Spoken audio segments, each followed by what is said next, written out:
بسم اللہ الرحمن الرحیم۔ السلام علیکم دوستو، آپ دیکھ رہے ہیں click to ticket dot travel اور میں ہوں عبد الباسط۔ آج کی ویڈیو میں ہم آپ کو بالکل مفصل قدم با قدم عمرے کا وہی طریقہ بتانے جا رہے ہیں جس طرح رسول اکرم صلی اللہ علیہ وسلم نے ادا کیا۔ آئیے بسم اللہ پڑھ کر شروع کرتے ہیں۔ سب سے پہلے دل میں محبت رسول صلی اللہ علیہ وسلم کو تازہ کریں اور درود و سلام پڑھ کر اپنے سفر کو برکت دیں۔ السلام علیکم ورحمۃ اللہ وبرکاتہ۔ اللہم صلی علی محمد وعلی آل سیدنا محمد واصحابہ اجمعین۔ عمرہ کے لیے ضروری تیاری سے پہلے چند بنیادی چیزیں جو آپ کو معلوم اور تیار رکھنی چاہیے۔ سب سے پہلے اپنی نیت کو صاف رکھیں۔ یہ سفر اللہ کے لیے سنت رسول صلی اللہ علیہ وسلم کی پیروی میں ہو۔ اللہ کے حضور توبہ استغفار کریں اور اپنے دل کو اس سفر کے لیے نرم کریں۔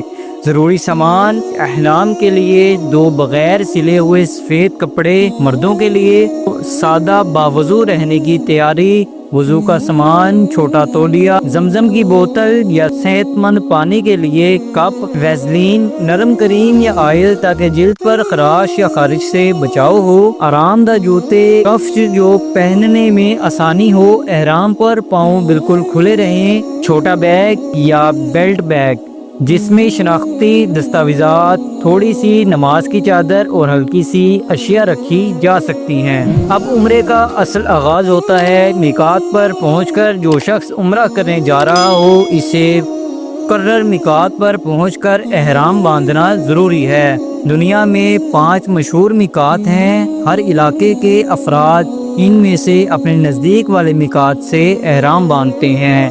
میقات پر پہنچ کر غسل کرنا، ناخن اور زائد بال کاٹ لینا، خوشبو لگانا اگر نیت نہ کی گئی ہو تو پھر 2 سفید کپڑے مردوں کے لیے اوڑھ کر احرام باندھ لیا جاتا ہے۔ عورتیں سادہ ڈھکے ہوئے لباس میں رہتی ہیں جس میں کوئی تہذیب کا خلاف ورزی نہ ہو۔ ان پر احرام کا مخصوص لباس نہیں ہوتا، البتہ سادہ اور سلیقے کا خیال رکھا جاتا ہے۔ احرام باندھنے کے لیے عمرہ کی نیت اس طرح کی جاتی ہے: اللہم لبیک عمرہ۔ اس کے بعد تلبیہ بلند آواز سے شروع کریں: لبیک اللہم لبیک، لبیک لا شریک لک لبیک، ان الحمد والنعمت لک والملک لا شریک لک۔ اس کو میقات سے مکہ تک اور جب تک طواف شروع نہ ہو مسلسل پڑھا جائے۔ یہ تلبیہ دل کو ایک روحانی کیفیت میں رکھتا ہے اور ہر قدم پر اللہ کی طرف حاضر دلی کی علامت ہوتا ہے۔ اب جب آپ مکہ مکرمہ پہنچ جائیں تو پہلے طواف کی تیاری کریں۔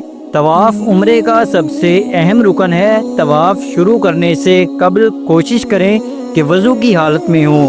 اگر وضو ٹوٹ جائے تو دوبارہ وضو کر کے طواف جاری رکھیں۔ طواف میں حجر اسود کے قریب نہ پہنچ سکیں تو اشارہ کر کے شروع ہوتا ہے۔ جب حجر اسود کی طرف جائیں تو بسم اللہ اللہ اکبر کہیں۔ اگر ہاتھ لگا سکیں تو ہلکا چھو کر بوسہ دے سکتے ہیں، ورنہ اشارہ کر کے دعا کریں۔ طواف کے 7 چکر ہوتے ہیں۔ ہر چکر کا شمار حجر اسود سے شروع کر کے واپس اسی جگہ پر ختم ہوتا ہے۔ مرد کے لیے سنت یہ ہے کہ دائیں کندھے کو باہر نکالیں اور بائیں کندھے کو احرام کے اندر رکھیں۔ خاص طور پر شروع کے 3 چکروں میں اگر رش نہ ہو تو تیزی کے ساتھ مردوں کے لیے چلنا یا تھوڑا سا تیز رفتاری دکھانا اور باقی چکروں میں معمولی رفتار رکھی جا سکتی ہے۔ خواتین کے لیے تیز چلنا ضروری نہیں، وہ آرام سے اپنے چکر مکمل کریں۔ طواف کے دوران کچھ مختصر اور اہم دعائیں اور کلمات: طواف کی شروعات میں اور ہر چکر میں دل سے اللہ کی حمد و ثنا کریں اور اگر موقع ملے تو یہ دعا پڑھی جا سکتی ہے: ربنا آتنا فی الدنیا حسنۃ وفی الآخرۃ حسنۃ وقنا عذاب النار۔ اس کے علاوہ اپنی ذاتی حاجات، گناہوں کی معافی، اہل و عیال کی صحت اور دنیا و آخرت کی بھلائی کے لیے دعا کریں۔ جب 7 چکر مکمل ہو جائیں تو مقام ابراہیم کے قریب 2 رکعت نماز نفل پڑھیں۔ جو کہ سنت ہے۔ اگر مقام ابراہیم کے پاس جگہ نہ ملے تو مسجد الحرام کے اندر کہیں بھی نفل پڑھ سکتے ہیں۔ اگر رکعت میں سورۃ کافرون اور دوسری رکعت میں سورۃ اخلاص پڑھنا مسنون ہے، لیکن اگر پڑھنا ممکن نہ ہو تو کوئی بھی سادہ دعا یا قرآن کی دوسری آیات بھی پڑھی جا سکتی ہیں۔ اس کے بعد زمزم کا پانی پینا نہ بھولیں۔ زمزم کا پانی چکھیں، اللہ سے دعا کرنے کے لیے ہاتھ اٹھائیں اور دل سے اپنی حاجتیں مانگیں۔ زمزم کا پانی پینے کے بعد عمرے کا اگلا رکن یعنی صفا و مروہ کی سعی کا آغاز ہوتا ہے۔ سعی کی شروعات صفا سے ہوتی ہے۔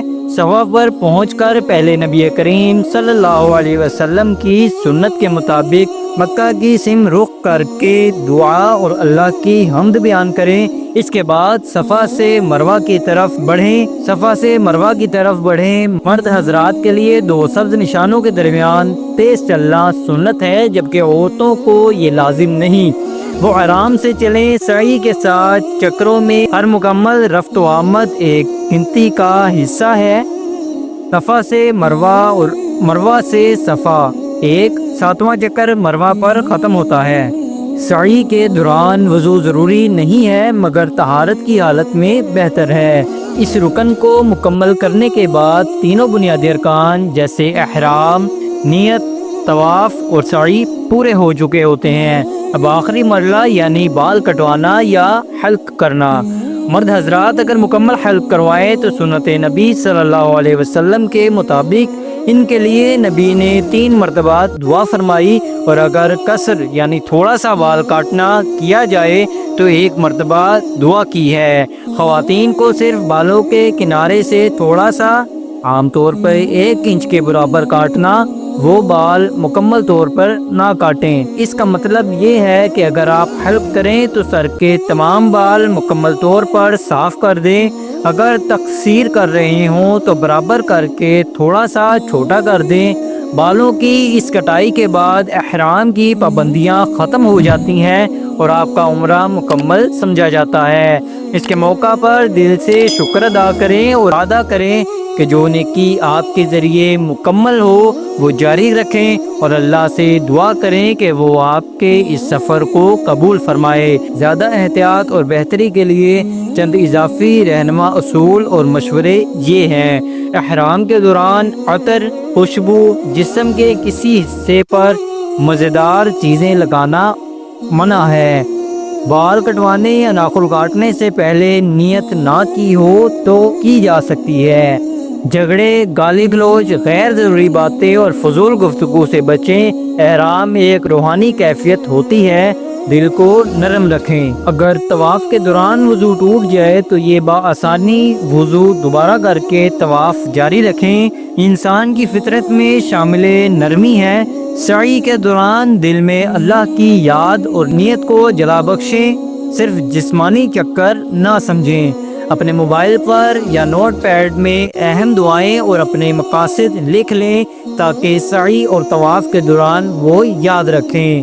مدارس اور دینی رہنماؤں سے معلوم کریں، وہ جو مقامی طریقوں میں وضاحت دیتے ہیں تاکہ غلط فہمی نہ ہو سکے۔ اب دعا کریں، اے اللہ مجھے عمرے کی سعادت نصیب فرما، میرے گناہوں کو معاف فرما، اہل و عیال کو صحت دے، میرے سفر کو آسان فرما اور مجھے دوبارہ اس بابرکت مقام پر لوٹا۔ اگر آپ کو یہ ویڈیو پسند آئی ہو تو click2ticket.travel کو سبسکرائب کریں، اس ویڈیو کو لائک کریں اور شیئر کریں تاکہ زیادہ سے زیادہ لوگ صحیح اور مفصل طریقے سے عمرہ سمجھ سکیں۔ اللہ آپ کا سفر قبول کرے، آپ کو بار بار یہ سعادت نصیب کرے اور ہر عمل کو قبول فرمائے، آمین۔